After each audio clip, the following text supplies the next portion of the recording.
आज जो चर्चा है वो बहुत गमगीन है, अफसोसजनक है। पति की जान बचाने के लिए तलाक जरूरी। आज के दौर में रिश्ते तेजी से बिगड़ते जा रहे हैं। पत्नी अपने पति का कत्ल कर देती है। वो शादी से पहले कई आशिक रखती है। लोग समझते हैं कि लड़की कुंवारी है, पर ऐसा नहीं है। स्वामी अनिरुद्ध ने कहा है कि 2-4 लड़की अच्छी होती हैं, ज्यादातर लड़कियां शादी से पहले अफेयर में आ जाती है। शादी के बाद ससुराल में आतंक का माहौल पैदा कर देती हैं। कानून में मिले अधिकारों का दुरुपयोग करती हैं। अपना घर बनाने की बजाय बिगाड़ने में दिलचस्पी रखती हैं और नई नई तरकीबें तलाशती हैं। माँ बाप इस काम में, इस बुराई में उसका साथ देते हैं। झूठे मुकदमे दर्ज करवाते हैं। पति ने दुपट्टे से मेरा गला दबा दिया, पड़ोसियों ने मुझे बचाया, ससुर मुझ पर गंदी नजर रखता है या बलात्कार करने की कोशिश करता है। कई ने तो यहां तक केस लगा दिए कि ससुर ने मेरे साथ बलात्कार किया, जबकि वो रिपोर्ट अदालतों में झूठी साबित हुई। अब उन लड़कियों को जेल जाना पड़ेगा या पैसा देना पड़ेगा।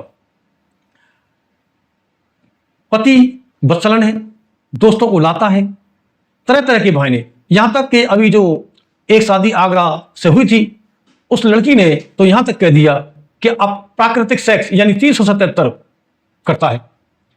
उसे शर्म नहीं आई, उसके घर वालों को शर्म नहीं आई और वकीलों के कहने पर यह मुकदमा दर्ज करवा दिया। लड़के शादी करने से भाग रहे हैं। समाज इस तरह टूट जाएगा, देश बदनाम हो जाएगा, परिवार खत्म हो जाएंगे, लोग सदमे से मर जाएंगे, अटैक पड़ जाएंगे। परिवार को बर्बाद करने में वकीलों की भूमिका है। ज्यादातर वकील झूठे केस बनाते हैं। अब सुप्रीम कोर्ट का आदेश है कि अगर वकीलों ने झूठे केस बनाए तो उनको भी जेल जाना पड़ेगा। बहू से ससुर पर बलात्कार करने और 377 का केस लगवा देते हैं, जबकि ये झूठी बात है। एलिमनी के नाम पर ब्लैकमेलिंग का धंधा जोरों पर है। अब समाज को जज और वकील बचा सकते हैं। अगर वकीलों ने अपना रवैया नहीं बदला तो अच्छी लड़कियां की शादी, जो चरित्रवान लड़कियां हैं, उनसे शादी कौन करेगा?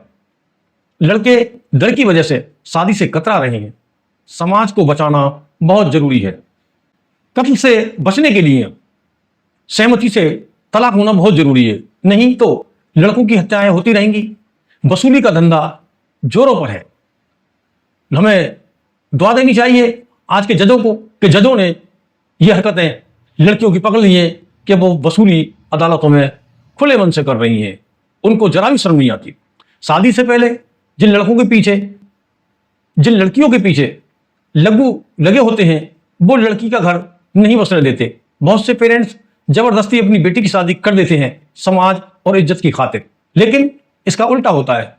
बाद में वही लोग प्लानिंग के तहत पैसा वसूली में लग जाते हैं और दहेज के झूठे मुकदमे केस कर देते हैं। अदालतों को गुमराह करते हैं, झूठे सबूत पेश कर दिए जाते हैं।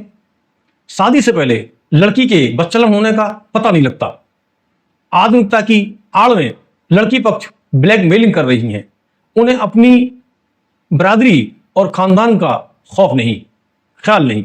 लड़की अपनी इज्जत का मुआवजा मांगती है। ससुराली जन खुदकुशी कर लेंगे, समाज कैसे चलेगा? उनके घर बिक जाएंगे। लड़कों में शादी के प्रति डर बैठ गया है। लाखों लड़के शादी से बच रहे हैं। लड़कियां आवारा बन रही हैं। उधर लड़कियों ने गलत कदम उठा लिए हैं। वो बॉयफ्रेंड के चक्कर में अपने पतियों की हत्याएं कर रही हैं। अदालतें अपना रुख नरम करें।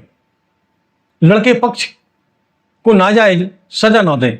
माहौल खराब कर दिया है। अदालतों में 90% केस झूठे दर्ज होते हैं और वो पकड़े गए भी हैं। लड़की पक्ष दहेज का झूठा केस दर्ज करवाती है। केस दर्ज होने से पहले दहेज की लिस्ट और वीडियो देखी जाए। आरोप सिद्ध होने के बाद FIR होनी चाहिए। लड़के पक्ष से वसूली का धंधा बंद होना चाहिए। उन्हें परेशान करना बंद किया जाए। उनकी गिरफ्तारी पर रोक लगे। उन्हें अपनी बेल ना करानी पड़े जब तक उन पर दोष साबित ना हो। इसी के साथ हम अपने प्रोग्राम को खत्म करते हैं। फिर किसी दूसरी वीडियो के साथ हाजिर होते हैं।